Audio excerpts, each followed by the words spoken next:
അവൻ ആരു എന്ന് വിളിച്ചതും അവൾ ഞെട്ടി നിന്നു. എൻ്റെ ഈശ്വര, അപ്പോൾ സാറിന് മനസ്സിലായോ ഞാനാണെന്നുള്ള കാര്യം? പക്ഷെ എങ്ങനെ? ഒന്നും മനസ്സിലാവുന്നില്ലല്ലോ എൻ്റെ കണ്ണ. ഇനി അങ്ങേരെ എന്നെ തല്ലിക്കൊല്ലും, ഉറപ്പാ ആ കാര്യം. എങ്ങനെ രക്ഷപ്പെടും ഇതിൽ നിന്ന്? ഏതാരു? പെട്ടെന്ന് ആരും അവൻ്റെ ബാൽക്കണിയിലേക്ക് നോക്കി ഫോണിലേക്ക് നോക്കി ചോദിച്ചു. ഇങ്ങനെ ഫോണിലല്ലേ എന്നെ വിളിച്ചത്, ഫോൺ ഓഫ് ചെയ്യാം. ഡി, എന്ത് സർ വിളിച്ചത്? ഫുഡ് കൊണ്ടുവാ. ആർക്ക്? എനിക്ക്. തനിയെ ഉണ്ടാക്കി കഴിക്കടോ. കൊണ്ടുവാടി. മോളെ ആരു? എന്താ അമ്മേ? ഈ ഫുഡ് ശക്തിമോന് കൊണ്ടുകൊടുക്ക്. അമ്മ പോയി കൊടുക്ക്, എനിക്ക് വയ്യ പോവാൻ. ഇങ്ങനൊരു പെണ്ണ്.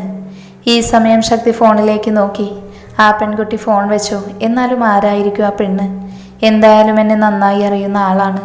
ഒന്ന് പേടിപ്പിക്കാൻ വേണ്ടിയാണ് അറിയുമെന്ന് പറഞ്ഞത്. അവളെ കൊണ്ട് തന്നെ സത്യം പറയിപ്പിക്കണം. മോനെ ശക്തി. ആ ആൻറ്റി, ദാ കഴിക്കാനുള്ളത്. ആൻറ്റിക്ക് ബുദ്ധിമുട്ടായോ? നീയും എൻ്റെ മോന, അതുകൊണ്ട് ഈ അമ്മയ്ക്കൊരു ബുദ്ധിമുട്ടുമില്ല. അല്ല, നാളെ അവർ വരുമോ? വരും. നിതമോള് വിളിച്ചോ? ഇല്ല, അങ്ങോട്ട് വിളിക്കണം. ഇനി 4 ദിവസമല്ലേ വിവാഹത്തിനുള്ളൂ. എല്ലാവരെയും ക്ഷണിച്ചു കഴിഞ്ഞു വന്നു. ഇനി കുറച്ച് പേരും കൂടെ ഉണ്ട്. എന്ന് ഞാനിറങ്ങുക. ശരി ആൻറ്റി. പിറ്റേന്ന് രാവിലെ ആരും എഴുന്നേറ്റതും ഉണ്ണിയെ കണ്ട് ഞെട്ടി. നീ നേരത്തെ വന്നു. ഞങ്ങൾ രാത്രി തന്നെ എത്തി. ഇനി 4 ദിവസമുള്ള വിവാഹത്തിന്. ഇന്ന് ഡ്രസ്സൊക്കെ എടുക്കാൻ പോകുന്നത്. അതുകൊണ്ട് നീ വരണം. ഞാനില്ല. അതെന്താടി? പിന്നെ ഞാൻ വന്നിട്ട് വേണം ചൂടൻ്റെ വായിലിരിക്കുന്നത് കേൾക്കാൻ. നീ ഇല്ലെങ്കിൽ ഞാൻ പോകില്ല. ഞാൻ വരാം, പക്ഷെ നിന്റെ ഏട്ടൻ ചൊറിയാൻ വന്ന് ഞങ്ങൾ കയറി മാന്തും. പിന്നെ എന്നെ പറഞ്ഞിട്ട് കാര്യമില്ല. ഓക്കെ. പിന്നെ ആര് വേഗം ഡ്രസ്സ് മാറി ഇറങ്ങിയതും എല്ലാവരും കൂടെ പർച്ചേഴ്സിനിറങ്ങി. ഡാ ഉണ്ണി, ഇതെനിക്ക് എങ്ങനെയുണ്ട്? പാടത്ത് കോലം വെച്ചതുപോലെ ഉണ്ടാകും നീ ഇതിട്ടാല്. ഡോ ചൂടാ, തന്നോട് ഞാൻ ചോദിച്ചോ? പിന്നെ ആരോടാ ചോദിച്ചത്? ഉണ്ണിയോട്. എന്നിട്ട് അവനെവിടെ? ഇവിടെ ഉണ്ടായിരുന്നു, ഇപ്പൊ കാണാനില്ല. ശക്തി ബേബി, ഇത് നോക്ക്, എനിക്ക് ചേരുമോ? സൂപ്പർ. ആണോ ആരു? ആ ചേച്ചി, സൂപ്പറായിട്ടുണ്ട്. താങ്ക്സ്. അപ്പം ഇത് ഫിക്സ് ചെയ്യാം. ആരു? എന്താ അമ്മേ? ഈ സാരി നോക്ക്. എനിക്ക് സാരി വേണ്ട. ഒന്ന് വെച്ച് തന്നാലുണ്ടല്ലോ, മര്യാദക്കൊന്ന് എടുക്ക്. ദാ ഇതെടുത്തോ, നിനക്ക് നന്നായി ചേരും. മതി എൻ്റെ അമ്മ എന്നെ പുകഴ്ത്തിയത്. അമ്മേ. എന്താ ശക്തി? ഞാൻ ഇതേ കൂട്ടി ഒന്ന് കറങ്ങാൻ പോവുക. നിങ്ങൾ ബാക്കി സെലക്ട് ചെയ്തോ? എന്ന് ശരി, നിങ്ങൾ പൊക്കോ. ഡാ ഉണ്ണി, നമുക്ക് മുങ്ങിയാലോ? ബോറടിച്ചു. എന്നാ വാ, നമുക്കും പറഞ്ഞിട്ട് പോവാം. ആരു? എങ്ങോട്ടാ പോവുക? ബീച്ചല്ലേ അടുത്ത്, അങ്ങോട്ട് വിട്ടോ. വെയിലില്ലാത്തതുകൊണ്ട് കുഴപ്പമില്ല. എന്നാൽ ശരി. പിന്നെ ഉണ്ണി സമയം കളയാതെ അങ്ങോട്ട് വിട്ടു. ആരും ഉണ്ണിയും ബീച്ചിൽ ഓരോന്ന് കഴിച്ച് നടക്കുമ്പോഴാണ് ശക്തിയെയും നിതയെയും കണ്ടത്. അവർ ലിപ് ലോക്ക് ചെയ്ത് നിൽക്കുന്നത് കണ്ടതും ആരുവും ഉണ്ണിയും ആ കാഴ്ച കണ്ട് ഞെട്ടി നിന്നു. ആരു? എന്താടാ, നിനക്ക് വിഷമല്ലേ? എന്തിന്? നിനക്കെൻ്റെ ഏട്ടനെ ഇഷ്ടമല്ലേ? നിന്നോട് ആര് പറഞ്ഞു ഇതൊക്കെ? നീ കള്ളം പറയണ്ട, എനിക്കറിയാം. നീ എന്തിനാടി ചിരിക്കുന്നേ? ചിരിക്കാതെ പിന്നെ നീ എന്തൊക്കെയാ ഇപ്പോൾ പറഞ്ഞത്? അപ്പോൾ ചെറിയ ഇഷ്ടം പോലും ഇല്ലേ? ചെറിയൊരു ഇഷ്ടമുണ്ട്, പക്ഷേ അത് നീ വിചാരിക്കുന്നത് പോലെ അത്ര സീരിയസ് ഒന്നുമല്ല. പിന്നെ ഇപ്പോൾ എൻ്റെ മനസ്സിൽ നിൻ്റെ ഏട്ടന് പൊടി പോലുമില്ല. നിൻ്റെ ഏട്ടനെ സഹിക്കണമെങ്കിൽ ഓസ്കാർ കൊടുക്കണം. നിത ചേച്ചിക്ക് എങ്ങനെ സഹിക്കാവോ ആ ചേച്ചി ചൂടനെ? നിത ചേച്ചി പാവാ, എനിക്കും തോന്നി. പിന്നെ നിന്നോട് പറയാത്തൊരു കാര്യമുണ്ട്. അതെന്താ? നിൻ്റെ ഏട്ടനെ ഞാൻ ചെറുതായിട്ട് വട്ടുകളിപ്പിക്കുന്നുണ്ട്. എന്ന് വെച്ചാൽ? പിന്നെ അവൾ ഫോൺ വിളിയുടെ കാര്യം പറഞ്ഞു. എൻ്റെ ഈശ്വര, ഞാൻ അറിയാതെ എന്തൊക്കെയാണ് ഇവിടെ നടക്കുന്നത്. അല്ല, ഇനിയുണ്ടോ ഞാൻ അറിയാത്ത രഹസ്യങ്ങൾ? ഇനിയൊന്നും എൻ്റെ അറിവിലില്ല. ഈ ഫോൺ വിളി എന്നാ നിർത്താൻ ഉദ്ദേശിക്കുന്നത്? ഞാൻ നിർത്തി. ചിലപ്പോൾ കണ്ടുപിടിച്ച ആ ചൂടൻ എൻ്റെ പൊടി പോലും ബാക്കി വെക്കില്ല. എന്തായാലും ഇത്ര വരെ എത്തിയില്ലേ, അതുകൊണ്ട് 2-3 ദിവസം കൂടെ വട്ടുപിടിപ്പിക്കാൻ നോക്ക്. അത് വേണോ? വേണം. എന്താ നിങ്ങളിവിടെ? പെട്ടെന്ന് ശക്തിയുടെ ശബ്ദം കേട്ടതും 2 പേരും വിളിച്ചു കാണിച്ചു. അല്ല, സാറെന്താ ഇവിടെ? അത് നിങ്ങൾ അറിയേണ്ട ആവശ്യമില്ല. അപ്പോൾ സാറും അറിയണ്ടല്ലേ ഉണ്ണി? അത് തന്നെ. വാടി, നമുക്ക് പോകാം. ആരു ഞങ്ങൾക്കൊപ്പം ജോയിൻ ചെയ്തോ? വേണ്ട, നിങ്ങൾ എൻജോയ് ചെയ്ത്. ഉണ്ണി വാ. ഈ സമയം നീരവ് കാറിൽ പോകുമ്പോഴാണ് റോഡിൽ സംസാരിച്ച് നിൽക്കുന്ന ചെപ്പുവിനെ കണ്ടത്. അവൾക്ക് കൂടെയുള്ള ആളെ കണ്ടതും അവൻ കാറ് നിർത്തി ഇറങ്ങി നടന്നു. ചെപ്പു, ദാ നിന്റെ നീരവ് സാറ് വരുന്നു. സാറെന്താ ഇവിടെ? നിങ്ങളെ കണ്ടപ്പോൾ ഇങ്ങോട്ട് വന്നതാ. ദിയ ചേച്ചിക്ക് സുഖമല്ലേ? ആ കുട്ടേട്ട, സമയം പോകുന്നു, നമുക്ക് പോയാലോ? ഇവളിത് എവിടെ പോകുന്ന കാര്യമാണ് പറയുന്നത്? എന്നോട് ഇവൾ പോകുന്ന കാര്യമൊന്നും പറഞ്ഞില്ലല്ലോ. കുട്ടൻ മനസ്സിലോർത്തു. എവിടെയാ കുട്ട പോകുന്നത്? അത് പിന്നെ വീട്ടിലേക്കല്ലേ. ഇവനിത് നശിപ്പിക്കും, ചെപ്പു മനസ്സിൽ പറഞ്ഞു. വീട്ടിലേക്കോ? എന്തിന്? വെറുതെ സംസാരിച്ചിരിക്കാൻ. പറ്റില്ല. അതെന്താ? ആരും നിന്നെയും കൂട്ടി വരാൻ പറഞ്ഞു. എന്നിട്ട് എനിക്ക് അവൾ വിളിച്ചു പറഞ്ഞില്ലല്ലോ. നീ വരുന്നുണ്ടോ? കുട്ടേട്ടാ, നമുക്കെന്നാ പോയാലോ? ഇവനില്ലാതെ നീ എങ്ങോട്ടും വരില്ലേ? ചെപ്പു, നീ ഇങ്ങോട്ട് വാ. എന്താ കുട്ടേട്ടാ? നീ പൊക്കോ മോളെ, ഇല്ലെങ്കിൽ ദേഷ്യമോ തന്നെ അയാൾ തല്ലും. പക്ഷെ അവിടെ ആ ദിയ ഉണ്ടായാലോ? അവളൊന്നും അവിടെ ഉണ്ടാവില്ല. അത് കുട്ടേട്ടൻ എങ്ങനെ അറിയാം? അത് പിന്നെ ഞാൻ ഊഹിച്ച് പറഞ്ഞതാ. നീ ഇപ്പോൾ പൊക്കോ. ശരി നീരവേട്ട, ഇവളെ കൊണ്ട് പൊക്കോ. ബൈ കുട്ടേട്ടാ. അവളുടെ ഒരു കുട്ടേട്ടൻ. എന്തെങ്കിലും പറഞ്ഞു സർ? കയറടി. ചെപ്പു കയറിയതും കാറെടുത്തു. പാവൻ്റെ കുട്ടേട്ടൻ, അതുപോലെ പാവൻ്റെ ദിയ. ഞാൻ ചോദിച്ചോ? എനിക്ക് പറയാൻ തോന്നി പറഞ്ഞു. എന്ത് സാറിന് ദേഷ്യം? ഒന്ന് മിണ്ടാതിരിക്കോ? ഇല്ല, എന്നെ ഇവിടെ ഇറക്കിക്കോ. എന്നാ കാറ് നിർത്താനാ പറഞ്ഞത്. അവൻ കാർ നിർത്തി അവളെ ദേഷ്യത്തിൽ നോക്കിയതും അവൾ ഡോറ് തുറന്നിറങ്ങാൻ നിന്നതും അവളെ പിടിച്ചു വലിച്ചൊപ്പം അവളുടെ ആദരങ്ങൾ ചുംബിച്ചു. ഈ സമയം ആരുവിൻ്റെ വീട്ടിൽ ആകാശ് വിവാഹാലോചനയുമായി ചെന്നിരുന്നു. ചെപ്പു അവൻ്റെ കയ്യിൽ കിടന്ന് കുതറിയതും അവൻ അവളെ വിട്ടു. ഡോ, താൻ എന്താ ചെയ്തത്? അത് നിനക്കറിയില്ലേ? അവൻ കള്ളച്ചിരിയോട് ചോദിച്ചതും അവൾ അവനെ കൂർപ്പിച്ച് നോക്കി. എന്താടി ഉണ്ടക്കണ്ണി എന്നെ നോക്കി പേടിപ്പിക്കുന്നത്? പേടിപ്പിക്കലല്ല വേണ്ടത്, കൊല്ലുക ചെയ്യേണ്ടത്.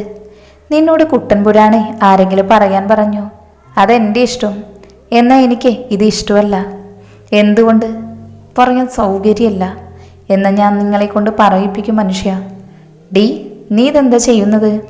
നിങ്ങളുടെ മടിയിൽ കയറിയിരുന്ന് ഇനി പറ എല്ലാം. എനിക്കൊന്നും പറയാനില്ല. ഉറപ്പാണോ? പെട്ടെന്ന് അവൾ കുട്ടനെ വിളിക്കാൻ നമ്പർ പെടുത്തതും നീരവ് ഫോൺ വാങ്ങി കട്ടാക്കി. എൻ്റെ ഫോണിതാ, ഞാൻ കുട്ടേട്ടൻ്റെ ഒപ്പം പോയിക്കൊണ്ട്. നീ പോവും എൻ്റെ കൂടെ? ആ പോകും. ഈ പൊന്നു മോള്, ഇനി മുതൽ അവൻ്റെ കൂടെ നിന്നെ ഞാൻ കണ്ടാലേ ഈ മുഖത്തിൻ്റെ ഷേപ്പ് ഞാൻ മാറ്റും. അതുപോലെ ദിയ ചേച്ചിയുടെ കൂടെ നിങ്ങളെ കണ്ടാലേ എൻ്റെ കൈ വെറുതെ ഇരിക്കില്ല. പെട്ടെന്ന് രണ്ടാളും മുഖത്തോട് മുഖം നോക്കി പൊട്ടിച്ചിരിച്ചു. നിനക്കറിയാമായിരുന്നു അല്ലേ ഞാൻ നിന്നെ സ്നേഹിക്കുന്ന കാര്യം? പിന്നെ അതുകൊണ്ടല്ലേ കുറച്ച് വെയിറ്റിട്ട് നിന്നത്. അപ്പോൾ കുട്ടൻ എൻ്റെ വല്യച്ഛൻ്റെ മോനാ. വെറുതെ ഞാൻ ദിയ ഇതിലേക്ക് വലിച്ചിട്ടു. ദിയ ചേച്ചി നീരവേട്ടൻ്റെ ആരാ? അമ്മായിയുടെ മോളാ. പെട്ടെന്ന് ദിയ ഒരു ചെക്കൻ്റെ ബൈക്കിൽ പോകുന്നത് കണ്ടതും ചെപ്പവും നീരവും കണ്ട് അവർക്ക് പിന്നാലെ വിട്ടു. നീരവേട്ട, ദിയ ചേച്ചി ആരുടെ കൂടെയാണ് പോകുന്നത്? അറിയില്ല, അവർക്ക് വേറെ റിലേഷൻ ഉള്ളതായി എനിക്കറിയുമില്ല. നീരവേട്ട ഓവർടേക്ക് ചെയ്ത് പെട്ടെന്ന് നീരവ് കാറിൻ്റെ ബൈക്ക് മുൻപിൽ കയറ്റി നിർത്തിയതും ദിയ പേടിച്ചു വേഗം ബൈക്കിൽ നിന്നിറങ്ങി. ആരാടി ഇവൻ? നീരവേട്ട, ഇത് ഞാനാ. ഹെൽമറ്റ് മാറ്റി ഇളിച്ച് പറയുന്ന കുട്ടനെ കണ്ടതും ചെപ്പുവും നീരവും അന്തം വിട്ട് നോക്കി. ഇതൊക്കെ എപ്പോ? നിങ്ങൾ നിങ്ങളുടെ ആവശ്യം നടക്കാൻ നോക്കിയപ്പോൾ ഞങ്ങൾ സെറ്റായി. അതിന് നിങ്ങളാണ് കാരണം. ദേ ചുറ്റിക്കളി ഇവിടെ വെച്ച് നിർത്തിയേക്ക്. എന്നെക്കൊണ്ട് കുട്ടേട്ടനെ മറക്കാൻ പറ്റില്ല. ഞാൻ നിനക്ക് പാര വെച്ചാ തിരിച്ച് ഞങ്ങളും വയ്ക്കും. നീരവേട്ട, ഇവൻ നമുക്ക് പാരയാവും. അതുകൊണ്ട് നമുക്ക് വഴിമാറിക്കൊടുക്കാം. അതായി എനിക്കും തോന്നുന്നത്. അതെ, നിങ്ങൾ വേഗം തീരുമാനം പറ. ഞങ്ങൾക്ക് ബീച്ചിൽ പോവാനുണ്ട്.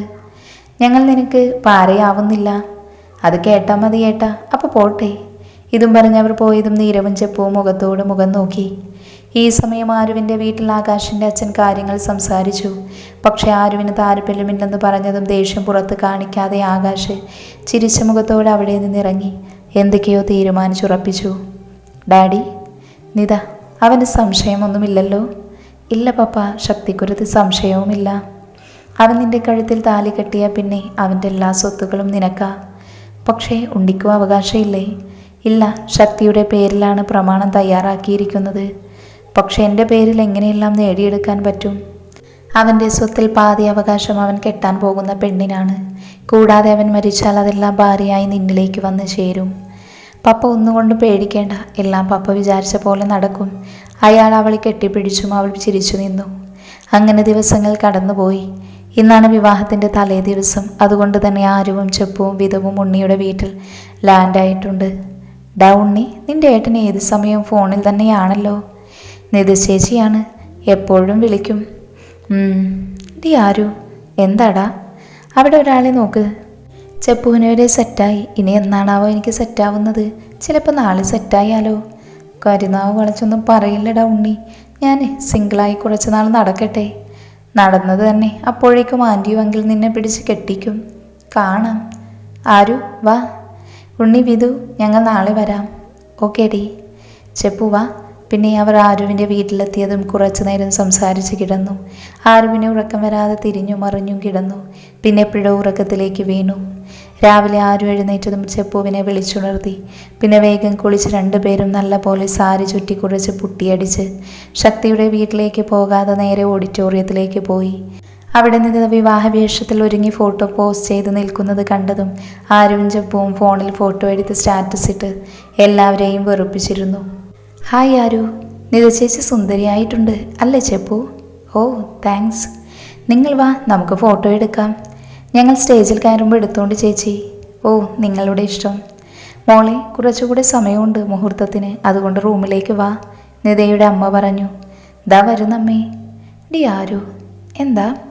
നിത ചേച്ചി ഇത്ര നേരം ഫോട്ടോ എടുത്ത ആളെ നോക്ക്, എന്ത് ഭംഗിയാ. വായി നോക്കിയിരിക്കാൻ ആളെ കിട്ടി. എനിക്കും. എന്ത് കേട്ടില്ല? ഇതെവിടുന്ന ഈ ശബ്ദം? എൻ്റെ ഈശ്വര, നീരവേട്ടൻ. എന്താ മോളെ പറഞ്ഞത്? അതെ, അത് പിന്നെ മോളൊന്ന് ഇങ്ങോട്ട് വന്നേ. ആരു, ഒരു മിനിറ്റ്, ഇവളെ ഇപ്പോൾ കൊണ്ടുവരാം. നല്ലത് കൊടുത്തുകൊണ്ട് പതുക്കെ വന്നാൽ മതി ഏട്ടാ. ഡി ദുഷ്ടേ, എന്നെ കൊലയ്ക്ക് കൊടുക്കുന്നു. നീരവ് ചെപ്പുവിനെ വലിച്ചു പോയതും ആരു ക്യാമറ ചേട്ടനെ വായി നോക്കിയിരുന്നു. പെട്ടെന്ന് അയാൾ അവൾക്ക് നേരെ നടന്നു വരുന്നത് കണ്ടതും ആരു ഒന്നും അറിയാത്ത പോലെ ഫോണിൽ നോക്കിയിരുന്നു. Excuse me. യെസ്, ഞങ്ങൾ ഫോട്ടോ എടുക്കണമായിരുന്നു. എൻ്റെയോ? അല്ല, കല്യാണ പെണ്ണിൻ്റെ. ആൻറ്റി, എന്താ മോളെ? നിത ചേച്ചിയുടെ ഫോട്ടോ എടുക്കണമെന്ന്. അതിനെന്താ, അവളുടെ ആ റൂമിലുണ്ട്. പിന്നെ ഫോട്ടോ എല്ലാം നല്ലതായിരിക്കണം. Okay madam. മോളി ആരു, ഒന്ന് ഇയാൾ നിതയുടെ റൂമിലേക്ക് കൊണ്ടാക്ക്. ശരി ആൻറ്റി. ചേട്ടാ വാ. എന്താ തൻ്റെ name? Aradhya. Nice name. Thanks. ചേട്ടൻ്റെ നെയിം എന്താ? മഹേഷ്. ആരാധ്യ മഹേഷ്. കുഴപ്പമില്ല, മാച്ചൊക്കെ ഉണ്ട്. ആരു എന്നാണോ നിക് നെയിം? അതെ ചേട്ടാ. ദാ ഇതാണ് ചേച്ചിയുടെ റൂം. ചേച്ചി ഫോട്ടോ എടുക്കാൻ. ആരുമോളെ?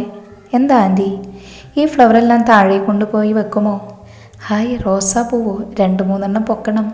ചെപ്പുവിന് വേണ്ടിയും അടിച്ചു മാറ്റാം.